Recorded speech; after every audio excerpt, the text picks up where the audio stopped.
दोस्तों, अगर आप खुद को बहुत कमजोर और लाचार पा रहे हैं, कुछ करने की सोच रहे हैं पर कर नहीं पा रहे हैं, या यूं कहे कि आपके अंदर अभी आत्मविश्वास की कमी है और हर जगह आपको असफलता का ही मुंह देखना पड़ रहा है, तो आपको जीवन में एक बार इस सच्ची कहानी को जरूर सुनना चाहिए।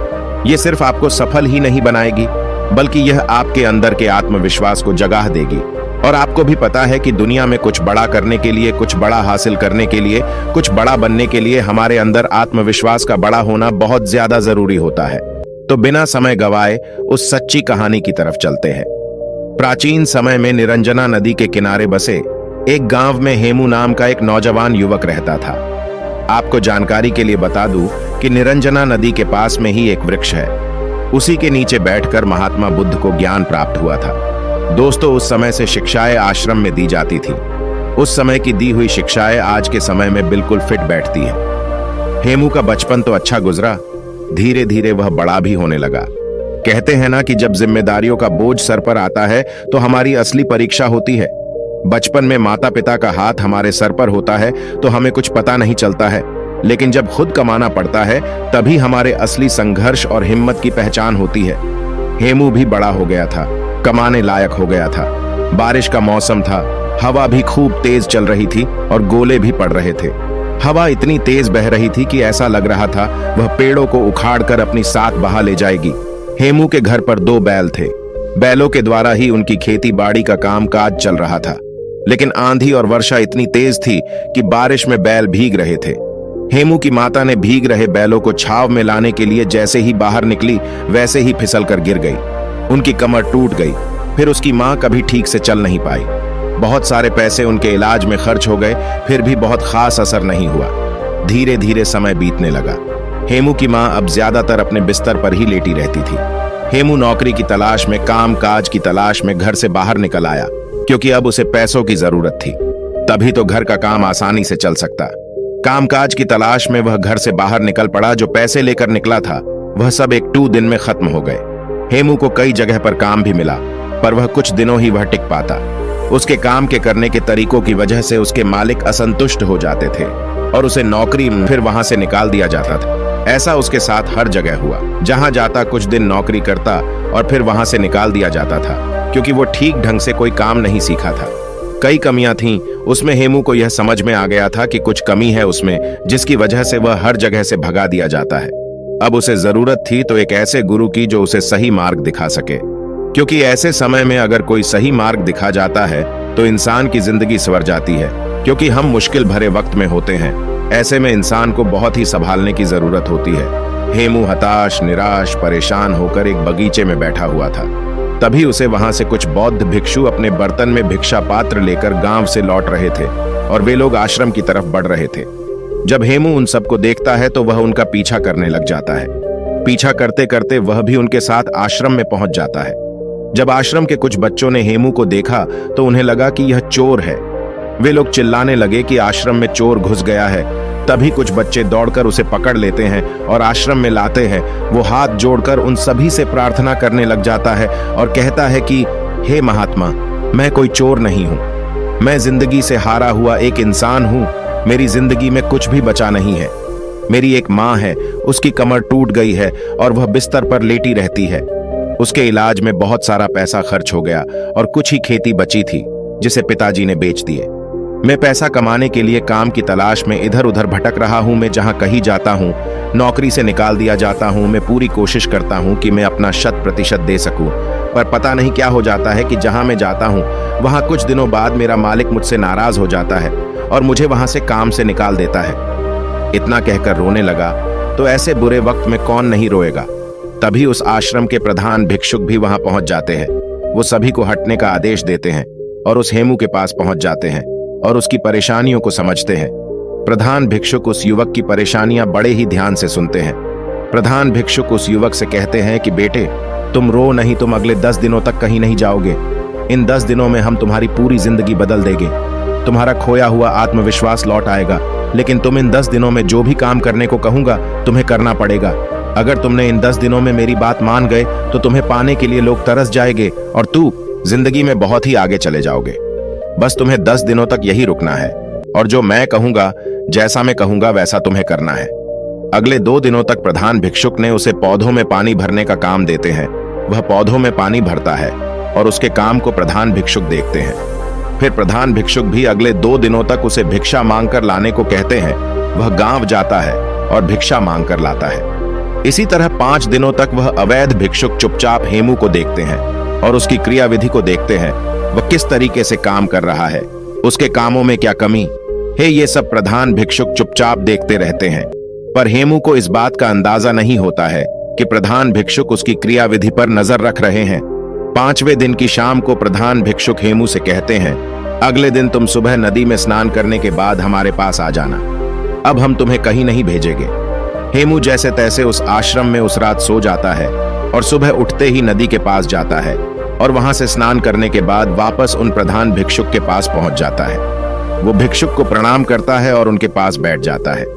हेमू कहता है कि महात्मा 5 दिन बीत गए हैं, पर अभी आपने कोई ज्ञान नहीं दिया है, कोई बात नहीं बताई। अब 5 ही दिन बचे हैं। अब मुझे फिर से वही ठोकर वाली जिंदगी जीने को मिलेगा, क्योंकि 5 दिनों तक मुझे इस आश्रम में खाना तो आसानी से मिल गया। आश्रम के खाने को खाकर वह अपना पेट आसानी से भर लेता था, पर 5 दिनों बाद उसकी चिता फिर से बढ़ने लगी। गुरु उसके चेहरे पर जो चिंता का अभाव था उसको आसानी से पढ़ लेते हैं और कहते हैं कि हेमू, हमने इन 5 दिनों में तुम्हारी गलतियों को देखा है। क्यों लोग तुम्हें भगा दे रहे हैं, क्यों कोई तुम्हें नौकरी पर नहीं रख रहा है, और तुम क्यों हर जगह असफल होते जा रहे हो, यह सब मुझे अब पता चल गया है। अब मैं तुम्हें 7 ऐसे तरीके बता रहा हूं जो तुम्हारी कमियों को दूर करने के साथ साथ तुम्हारे अंदर के आत्मविश्वास को बढ़ा देगा। वो भिक्षुक उसे कहते हैं कि तुम्हारे अंदर आत्मविश्वास को बढ़ाने वाला पहला तरीका है, पहले छोटे छोटे कामों को करो और सबसे पहले उन्हीं छोटे छोटे कामों को करने का लक्ष्य बनाओ। अगर तुम पहले छोटे छोटे कामों को करोगे तो तुम्हें छोटे कामों को करने का अनुभव प्राप्त हो जाएगा और तुम्हारा आत्मबल भी धीरे धीरे करने लगेगा, क्योंकि तुम छोटे छोटे कामों को करना सीख लिए हो और उन कामों से तुम्हें जो सीख मिली है वह तुम्हें जिंदगी में बहुत आगे ले जाएगी। अगर तुम्हें बड़ा काम करना है तो वह छोटे छोटे कामों को करना सीखो, या यह भी कर सकते हैं कि बड़ा लक्ष्य हासिल करने के लिए हमें छोटी छोटी चीजों पर ध्यान देना बहुत ज्यादा जरूरी होता है। अगर तुम शुरू में ही बड़े कम करने लगोगे तो तुम्हारे पास कोई अनुभव नहीं रहेगा, और जब तुम्हारे पास कोई अनुभव नहीं रहेगा तो तुम उसे काम को बहुत ही अच्छे तरीके से नहीं कर पाओगे और तुम्हें उसे करने में असफलता जरूर मिलेगी। यही वजह रहेगी तुम जहां भी जा रहे थे तुम बड़े काम की तलाश कर रहे थे, जबकि तुम्हें छोटे काम करने आता नहीं है, और जब तुम्हें छोटे काम करना नहीं आता तो तुम बड़े कामों को कैसे कर पाओगे। यही वजह है कि लोग तुम्हें अपने घर से निकाल देते थे, लोग तुम्हें काम से निकाल देते थे। इसलिए जिंदगी में अब तुम हर छोटे छोटे कामों पर ध्यान दो, हर छोटी छोटी अपनी गलतियां को पहचान लो। अपने अंदर का आत्मविश्वास बढ़ने लगेगा और फिर तभी तुम अपने लक्ष्य को पूरा कर पाओगे। जब तुम्हें छोटे कामों को करने का अनुभव प्राप्त हो जाएगा तो तुम्हारे अंदर का आत्मविश्वास धीरे धीरे बढ़ने लगेगा, और वो आत्मविश्वास इतना बढ़ जाएगा कि तुम बड़े काम को बड़े ही आसानी से कर लोगे। महात्मा दूसरा तरीका बताते हुए कहते हैं, अभ्यास करने की आदत डालो। जब तुम कोई काम रहे हो, चाहे वह कोई भी काम हो, तो पहले उसके बारे में अच्छी जानकारी लो, और जब तुम्हें उस काम के बारे में पर्याप्त जानकारी मिल जाए तो तुम उसे काम को करना शुरू करो। बिना जानकारी लिए अगर तुम उसे काम को करोगे तो तुम्हारा समय भी नष्ट होगा और तुम उसे काम को पूरा भी नहीं कर पाओगे। इसलिए जब तुम कोई काम करने जा रहे हो तो पहले उसके बारे में जानकारी लो। जब तुम्हें उसके बारे में जानकारी मिल जाए तब तुम उसे कम को करना शुरू करो। 1 दिन करोगे, 2 दिन करोगे तो तुमसे हुआ काम इतना अच्छा नहीं होगा, लेकिन अगर दिन प्रतिदिन तुम उसका अभ्यास करते हो तो 1 दिन तुम उसे काम को बहुत ही अच्छे तरीके से कर पाओगे, अच्छे तरीके से सीख भी लोगे। इसलिए जीवन में आत्मविश्वास बढ़ाने के लिए अभ्यास करना बहुत ज्यादा जरूरी होता है। मान लो कि तुम्हें तलवारबाजी सीखना है तो पहले तुम तलवारबाजी के बारे में अच्छी जानकारी लो, और जब तुम्हें तलवारबाजी और तलवार के बारे में अच्छी जानकारी मिल जाएगी तो फिर तुम उसके बाद अभ्यास करो, और जब तुम उस पर खूब अभ्यास करोगे तो तुम उस काम में अच्छे हो जाओगे और फिर तुम्हारे अंदर का आत्मविश्वास धीरे धीरे बढ़ने लगेगा। वह तुम्हें बताने लगेगा कि तुम यह काम कर सकते हो।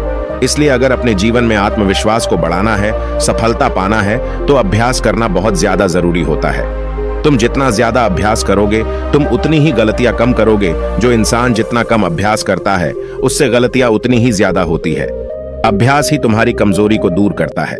एक अच्छा सेनापति अपनी युद्ध पर बहुत ही अभ्यास करता है, तब जाकर वह एक अच्छा सेनापति बन पाता है। एक अच्छा योद्धा तभी जाकर वह कहलाता है। प्रधान भिक्षुक आदमी का विश्वास बढ़ाने का तीसरा तरीका बताते हुए कहते हैं, खुद को जानने का प्रयास करो। खुद की कमजोरी और ताकत के बारे में तुम जानने का प्रयास करो। अगर तुम्हें अपनी कमजोरी के बारे में पता है तो निश्चय ही तुम जो भी काम कर रहे हो उसे काम को बहुत ही अच्छे तरीके से कर सकते हो। और अगर तुम्हें अपनी मजबूती भी पता है तो भी तुम बहुत ही अच्छा कर सकते हो। मान लो तुम्हें राजा के सेनापति में भर्ती होना है। तुमने जो युद्ध करना है उस पर अभ्यास ही नहीं किया है। अगर तुम्हें अपनी कमजोरी भी नहीं पता है तो तुम्हारा विरोधी तलवारबाजी में तुम्हें हरा सकता है। लेकिन अगर तुम्हें अपनी कमजोरी पता है तो तुम सामने वाले को मौका नहीं दोगे। इसलिए खुद की कमजोरी को समझने का प्रयास करो और उस पर कई बार अभ्यास करो ताकि सामने वाला तुमको कभी हरा ना पाए। बौद्ध भिक्षुक हेमू से कहते हैं कि तुम काम करने जाते थे लेकिन तुम्हें अपनी कमजोरी के बारे में नहीं पता था, जिसे तुम्हारा मालिक बड़ी ही जल्दी तुम्हारी कमजोरी को पकड़ लेता था। और जब किसी को तुम्हारी कमजोरी पकड़ में आ जाएगी तो वहीं से तुम्हारी उल्टी गिनती शुरू हो जाएगी। इसलिए अपनी कमजोरी को जानने का प्रयास करो और जब तुम्हें अपनी कमजोरी के बारे में पता चल जाएगा तो फिर तुम्हें कोई हरा नहीं सकता है। प्रधान भिक्षुक आत्मविश्वास बढ़ाने के 5वें तरीके के बारे में बताते हुए कहते हैं, हेमू, तुमने अभ्यास करना तो सीख लिया, अपनी कमजोरी को भी सीख लिया, लेकिन अगर तुम्हें अपने आप पर नियंत्रण नहीं है तो इन सब का कोई मतलब नहीं रहेगा। इसलिए अपने आप को नियंत्रण में लाने के लिए सबसे पहले मन को नियंत्रित करो। जब तुम्हारा मन नियंत्रित हो जाएगा तब तुम अपने काम पर बहुत ही ज्यादा ध्यान दे पाओगे। और जब तुम अपने काम पर ध्यान देने लगोगे तो गलती होने की गुंजाइश बहुत ही कम होने लगेगी। इसलिए मन को नियंत्रित करना बहुत ही ज्यादा जरूरी होता है। महात्मा छठे तरीका बताते हुए कहते, अपने लिए समय जरूर निकालो। जिंदगी में तुम कितन भी व्यस्त क्यों ना हो, लेकिन अगर तुम अपने लिए समय निकाल नहीं रहे हो तो तुम्हारा सब कुछ किया हुआ व्यर्थ है। क्योंकि जब तुम खुद के साथ अकेले में समय बिताओगे तो तुम खुद को जानने का प्रयास करोगे। तुम दिन भर की गलतियां के बारे में अकेले में सोचोगे कि आज हमारे साथ क्या अच्छा हुआ है और क्या बुरा हुआ है। क्या मैं इस चीज को और अच्छा कर सकता था जो मेरे से नहीं हुआ। जब तुम खुद में खुद के साथ अकेले में समय बिताओगे तो तुम्हें यह सब बातें अपने आप पता चल जाएगी। इसलिए दिन में एक बार अपने लिए समय जरूर निकालो। अपने शरीर के बारे में सोचे। तुम्हारा समय बहुत ही कीमती है। ऐसे ही तुम अपने समय को बर्बाद न करना। फालतू लोगों के साथ अपने समय को बर्बाद मत करो, क्योंकि वह समय लौटकर कभी दोबारा नहीं आता है। जो लोग समय जो बर्बाद करते हैं उन्हें बाद में बहुत ही ज्यादा पछतावा देखने को मिलता है। क्योंकि अगर तुम हर कार्य को सही समय पर करते हो तो तुम्हें किसी की चीज का कोई भय नहीं रहेगा कि मैं ये कार्य अभी नहीं कर पाया।